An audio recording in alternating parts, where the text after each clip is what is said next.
ser I en model af det økonomiske kredsløb. Det økonomiske kredsløb består af husholdningerne i Danmark, den offentlige sektor, virksomhederne og den finansielle sektor. Pengene i Danmark cirkulerer rundt mellem de 4 forskellige instanser, medmindre du tager udlandet med, hvor vi mister penge og får penge via import og eksport. Det var sådan. Okay. Vi er også almindelige mennesker. Vi er en husholdning. Vi har arbejdet hos virksomhederne. Virksomhederne betaler løn til os. Vi betaler skat af den løn, som vi får fra virksomheden, som der går til den offentlige sektor. Den offentlige sektor betaler støtte til dem, som ikke har arbejdet, er arbejdsløse og folk, der er på dagpenge osv.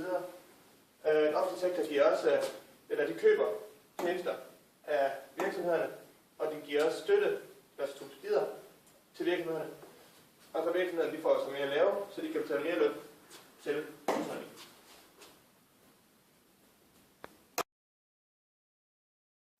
Husholdningerne de har en lille sum penge, og det bliver til deres forbrug til virksomhederne.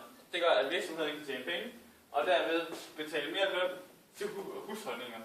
Og derved kommer der sådan en effekt med, at jo mere de bruger, jo større løn vil det blive. Det kan så godt gå galt, som man har kunnet se i krisen, der er kommet nu.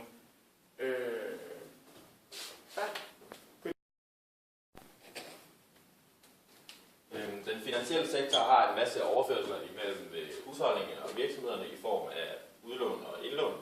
Og det sker ved, at den finansielle sektor får nogle penge, som man for eksempel virksomheden kan investere i, og som husholdningen kan investere i, og så kan man så udbetale de indlånte penge til husholdningerne i form af lån, for eksempel hvis du skal købe et hus. Så kan man låne penge, og virksomheden de kan også låne penge for eksempel til at starte en ny iværksættervirksomhed op. Og så i form af virksomhederne, de kan eksportere varer til udlandet, så vi tjener flere penge ind i landet, men de betaler så også for de importerede varer, som husholdningerne de kan købe, i stedet for at købe de danske varer.